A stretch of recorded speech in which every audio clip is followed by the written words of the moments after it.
Os fundos imobiliários têm ganhado cada vez mais participação na carteira dos investidores. Você pode perceber que não só o número de fundos imobiliários listados aumentou significativamente, mas também o número de investidores aumentou também nessa mesma proporção.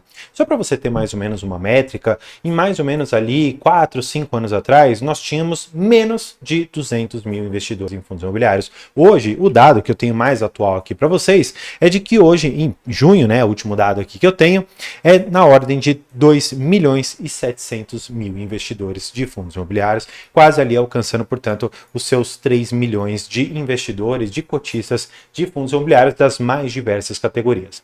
E aí, claro, você deve se perguntar que, com a evolução desse mercado, muitos fundos eles vieram e você fica ali quase que perdido com a quantidade de fundos que existem para você poder investir.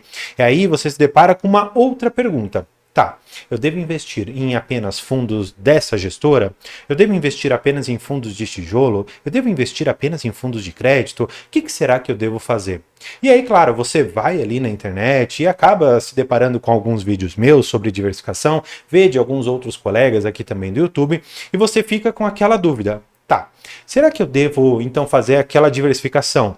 Eu pego 2 fundos de logística, pego 2 de laje corporativa, pego 2 de renda urbana, pego 2 de crédito aqui no geral e então minha carteira está diversificada.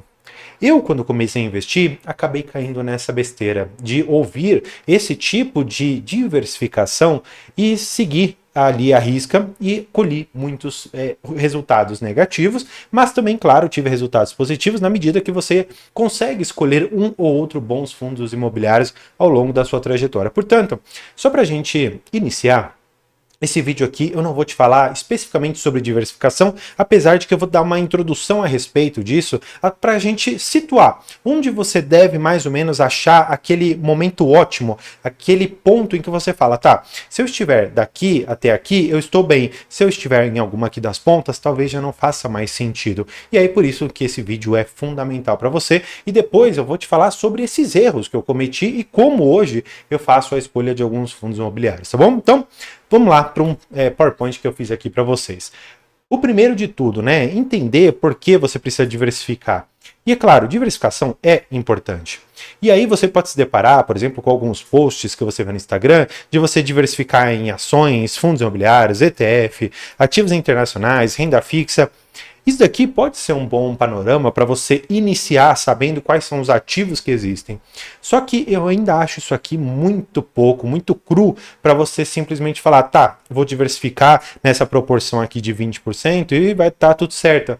Mas aí entra algumas besteiras, tem algumas pessoas que por inúmeras questões, por exemplo, não sabem falar inglês. Então como é que eles vão ter ativos internacionais? E não só inglês, imagina que você está exposto aqui na China. Quem sabe aqui o mandarim? Eu particularmente não sei. Então como é que eu conseguiria investir numa empresa daqui, tendo, por exemplo, a capacidade informacional que eu preciso para investir em qualquer ativo, seja nas ações brasileiras, ações lá fora, fundos imobiliários, REITs, tanto faz. O que você precisa saber é que, de uma certa maneira, você acompanhará esses ativos e precisará, consequentemente, despender um pouco ali de seu tempo para saber o que está acontecendo, se vale a pena aportar mais, se vale a pena talvez encerrar a posição, se vale a pena vender porque já chegou no platô, não consegue mais subir. Então tem inúmeras questões e o fator língua acaba sendo muito importante nesse momento. Portanto, essa diversificação que é proposta aqui nem sempre é boa para todo mundo. Então, mais uma vez, cuidado com essas coisas de formulazinhas prontas, porque nenhuma fórmula pronta, criada por uma outra pessoa, vai necessariamente servir e se encaixar perfeitamente. Muitas vezes a peça consegue se encaixar, só que de vez em quando a rodagem dela é um pouco desgastada, é um pouco mais penosa, então tenha um pouco de cautela quando você for escolher ativos e perceba se a diversificação ela faz sentido para o seu portfólio, para o seu conhecimento. E claro, buscar conhecimento é fundamental dentro da Bolsa de Valores, tá bom? Então, para a gente começar a falar um pouco mais sobre conhecimento, vamos a uns estudos. Esse estudo aqui ele é extremamente conhecido, que ele fala a quantidade de ativos que você deve ter para reduzir ao máximo a quantidade de riscos que você está exposto. Claro, para que a gente consiga entender, existem que são os riscos sistêmicos, tá bom? Que são riscos que afetam toda uma cadeia. Então vamos imaginar o seguinte, Covid-19. Chegou em todo mundo? Sim, chegou em todo mundo. Não tinha como fugir. Infelizmente, ali todos os setores foram baqueados, um mais e outros menos do que o outro, mas todos foram afetados. Então, ainda que você tenha melhor diversificação, não vai ter muito o que você possa fazer. Por outro lado, existem os riscos não sistêmicos. São riscos que não afetam todos os setores de uma forma única. Imagina só o seguinte, imagina que você teve uma queimada a respeito de cana-de-açúcar num determinado local no sul ou no sudeste do Brasil. Quanto isso vai afetar, por exemplo, as ações do Grupo Mateus, que é um grupo varejista que opera majoritariamente ali no norte e nordeste do nosso país? Olha, talvez ali o açúcar vai ficar um pouquinho mais caro, mas no geral isso vai impactar de forma direta os seus ativos? Não, não vai impactar. Por isso o risco não sistêmico é bom para que você tenha essa diversificação na sua carteira e essa quantidade de ativos te ajuda nisso. Então, vamos para mais um exemplo que eu acho que vai começar a ajudar um pouco melhor aqui vocês. Imagina que você tenha uma ação que é de transmissão de energia e você tem, por exemplo, uma ação do ramo bancário. Ou vamos imaginar, dentro dos fundos imobiliários, que você tenha um que seja de renda urbana e você tenha um que seja de galpão logística. Então, imagina só a seguinte situação. Você tem, por exemplo, como eu coloquei aqui para vocês, um galpão logístico que está aqui em São Paulo e você tem um galpão logístico que está lá na Bahia. Tá. Será que o risco São Paulo e o risco Bahia são os mesmos? Será que o risco, por exemplo, de um determinado setor de renda urbana em São Paulo e de renda urbana na Bahia são diferentes? Bem, por lógico, são, porque são pessoas diferentes, são sistemas econômicos diferentes, tem inúmeras questões que são, sim, importantes para você verificar. E claro, quando você joga isso para dentro desse estudo aqui que foi feito, você consegue perceber que entre 10 a 20 ativos é o que eles estimam como algo bom. No entanto, eu tendo a ser um pouco crítico a isso daqui. Eu, particularmente, considero que a partir do 12º até o 16º ativos é o momento que você está melhor diversificado e que você minimiza a quantidade de riscos aos quais você está exposto. Motivo pelo qual você estará, sim, nos riscos sistêmicos, exposto assim como qualquer pessoa. Só que quando você tem 12 a 16 fundos imobiliários, me parece que você consegue diversificar regiões, consegue diversificar negócios, consegue diversificar gestoras, consegue diversificar riscos dentro da sua carteira. E isso me parece ok. E o que esse estudo ele sugere no final? Quando você passa de 20 ativos, a diversificação, ou seja, colocar o 25º, 30º, o 40º ativo, não vai minimizar ainda mais os riscos que você está exposto. Portanto, aumentar muito a quantidade de ativos não é ideal, porque primeiro, você não vai conseguir acompanhar tudo, porque todos eles vão ter fatos relevantes, movimentações, vacâncias, default, vão ter inúmeras questões que você vai precisar acompanhar. E talvez com o seu principal trabalho, com a sua rotina, você não consiga acompanhar. Por outro lado, ficar muito mais próximo aqui dessa linha dos seus 6, 7, 2 ativos, por exemplo, você acaba trazendo um risco muito alto para a sua carteira e, consequentemente, uma variação de 10, 15% na renda, de 10, 15% na cotação, é todo o seu patrimônio. Portanto, não é nada legal. É sempre aquela filosofia, né? Nunca coloque todos os ovos numa cesta só, porque se você tropeçar e essa cesta cair, todos os seus ovos já eram e acabou a brincadeira. Então, para que você não perca a brincadeira, você tem que continuar aportando em ativos descorrelacionados e outros ativos para que você não tenha um risco específico, tá bom? Falando ainda de risco, né, só para que a gente dê uma finalizada aqui nesse estudo, um ativo ele fala aqui de 100% de risco, 2 ativos 50%, 4, isso já gera uma redução de 75% no seu risco. Olha só, 9 ativos, você tem uma redução de 89% no seu risco geral. E 16 ativos, olha só, 94%. Portanto, como eu te falei, daquela linha de 12 até mais ou menos 16 ativos, você está numa diversificação muito próxima de 90 a 94% de redução de riscos. Portanto, eu estou te trazendo aqui o primeiro dado que é muito diferente do que me falaram. O dado que me disseram era, você precisa ter 2 de logística, 2 de lajes, 2 de crédito e 2 de renda urbana, 2 de shopping também. Isso já é um primeiro equívoco, porque se eu não quiser, eu não compreender, por exemplo, como que um CRI é estruturado, se eu não compreender, por exemplo, o que é uma alavancagem de um CRI, se eu não compreender nada sobre esse tema, por que eu devo ter esse instrumento dentro da minha carteira? Portanto, é um problema você se direcionar a partir dessas fórmulas prontas. Perceba muito mais estudos que dizem o quanto de probabilidade você tem para reduzir riscos e então, dentro dessa margem, tentar colocar ali os seus fundos imobiliários da melhor forma possível, tá bom? Então, eu trouxe aqui algumas fotos de algumas carteiras para a gente enxergar uma outra coisa. A diferença do que é uma diversificação para o que é uma pulverização. Então, eu não quero fazer um juízo aqui de valor se uma carteira é melhor que a outra, não é isso. Mas perceba o seguinte. Nesse caso aqui, o colega tem 45% em fundos imobiliários.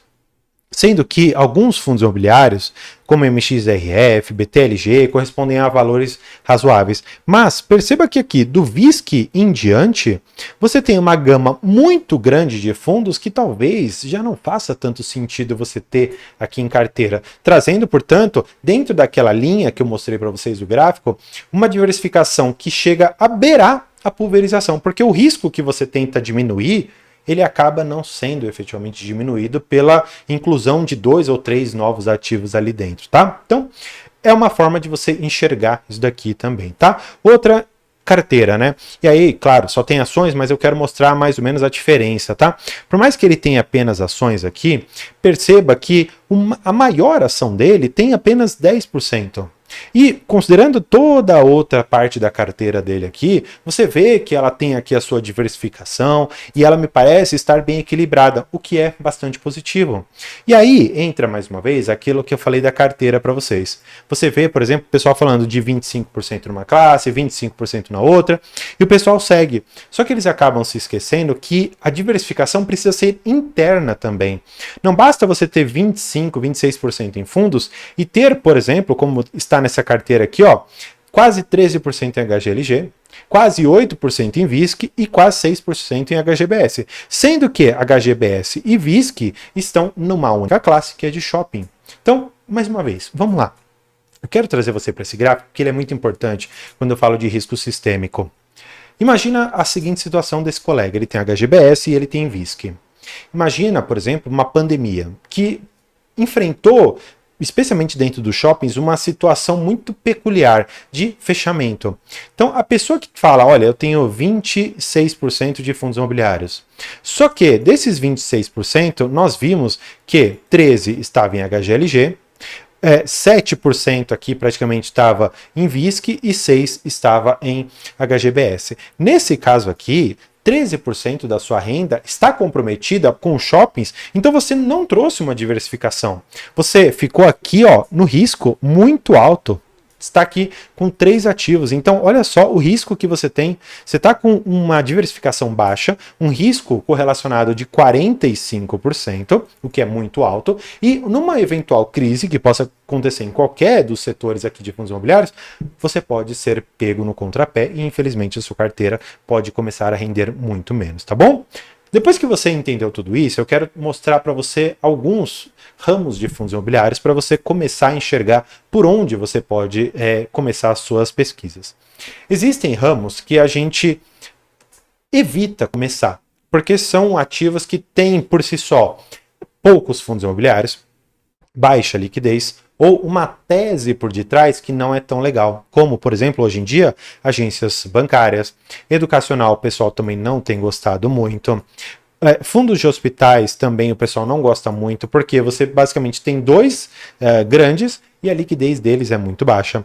Hotéis, existe basicamente o HTMX11, que tem sim a sua liquidez, a sua relevância, mas não é o ideal você começar com ele, porque ele tem uma ciclicidade e um tipo específico de negócio que pode te pegar aqui no contrapé.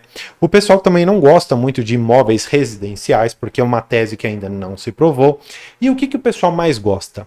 O pessoal mais gosta de fundos de desenvolvimento, gostam muito de industriais e logísticos, gostam de lajes corporativas, de papéis, de shoppings e de renda urbana ou varejo, como eles colocam aqui, tá bom? Você tem os indefinidos, mas enfim, não me importa muito aqui dentro, tem teses diferentes aqui, depois você pode até dar uma olhada, mas eu te faço uma única pergunta.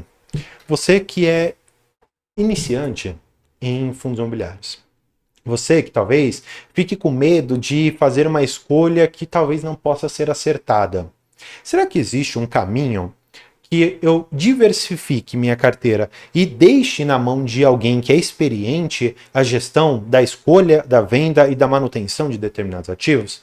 Sim, existe. Isso, de uma certa maneira, tem um custo atrelado, mas não é nenhum custo que você inicialmente tem que pagar do seu bolso. E, de uma certa maneira, traz rentabilidades muito parelhas com outros fundos tão bons quanto. Então, o que eu estou falando para você? Eu estou te falando aqui, basicamente, dos fundos de fundos. O que eles têm de interessante? E para isso eu preciso trazer vocês para um relatório gerencial de um fundo que eu particularmente tenho em carteira, mas claro, não é uma recomendação, que é o XPSF11. Ele é um fundo base 10, tá? E ele é gerido por um gestor profissional que ele escolhe quais ativos ele terá em carteira. E só para eu dar uma olhada aqui, olha só isso. Os fundos de fundos, hoje, pelo menos esse daqui que eu estou mostrando para vocês, eles atuam normalmente com um desconto. Por quê? Porque acontece, quando ele comprou lá no mercado, ele comprou a R$ 8,33. Mas o que acontece? Ele recebeu rendimentos ao longo desse tempo. Portanto, a cota hoje deveria estar valendo R$ 9,40. Entretanto, o mercado está batendo muito nos fundos imobiliários e especialmente também nos fundos de fundos, o que faz com que ele fique cotado a R$ 7,57, tendo um desconto total de 24%, considerando toda essa métrica aqui, ou se simplesmente você quiser para o sem rendimento, de 10%. Então, aqui a gente já consegue ver que existe um desconto. Então, poxa, se eu posso comprar algo gerido por alguém que sabe o que faz, com desconto e que me pague bem, será que não vale a pena eu começar a dar uma olhada? E aí, o que esse fundo de fundos faz, né? E aí eu preciso mostrar isso para vocês. Ele investe em outros fundos imobiliários, fundos de investimentos imobiliários, e aí você pode ver como está a carteira dele como um todo. Você vê que 37% está em CRIs, que são fundos de crédito no final das contas. 18% em logístico, uma parte em escritório, shopping, desenvolvimento, renda urbana, híbrido e multifamily. O que acontece? Você pode ver as movimentações, mas o que eu quero te mostrar é isso aqui embaixo. Olha só o tamanho da diversificação. A maior posição é de 6%. Então, veja só, você tem aqui, a gente até precisa fazer a conta, 1, 2, 3, 4, 5, 6, 7, 8, 9, 10, 11, 12, 13, 14, 15, 16, 17, 18, 19, 20 e outros. Então, nós temos pelo menos aqui 20 fundos que a gente consegue enxergar. Dentro daquilo que eu falei para vocês de diversificação, de ficar naquele range de 12 até mais ou menos 16, aqui eu já estou acima. Mas eu estou comprando algo com desconto, gerido por alguém que sabe o que está fazendo, e hoje, para mim, os fundos de fundos, eles seriam aquela opção mais tranquila para aquele investidor que está iniciando. Porque quando ele pegar o relatório, ele vai falar, opa, peraí, eu estou sendo remunerado, ou seja, meu dinheiro está trabalhando por mim, ganhando quase 12% ao ano, sendo que o gestor, ele faz um trabalho de todo mês me falar, por exemplo, o que aconteceu no cenário internacional, no cenário doméstico. E diante de tudo que aconteceu, o que aconteceu no IFIX, né? Como que os fundos imobiliários tiveram as suas movimentações? E ele fala, no início de julho, teve aqui um projeto na Câmara falando sobre os FIIs e os FIAGROS, e ele fala sobre o portfólio, ele fala, depois que eu mostrei aqui embaixo para vocês, das movimentações que eles fizeram, tá bom? Tem, tá aqui, alocação, vendas. Então, o que eu quero mostrar para vocês com esse vídeo? Eu quero mostrar, a princípio, que a diversificação ela faz parte de uma carteira bem formada, para que você não fique exposto a um único risco. Agora, imagina que você, não sendo um investidor já com um certo conhecimento, consiga receber rendimentos quase que de 1% ao mês, para ter cautela ao fazer poucas compras em fundos específicos que você queira, entre aspas, arriscar.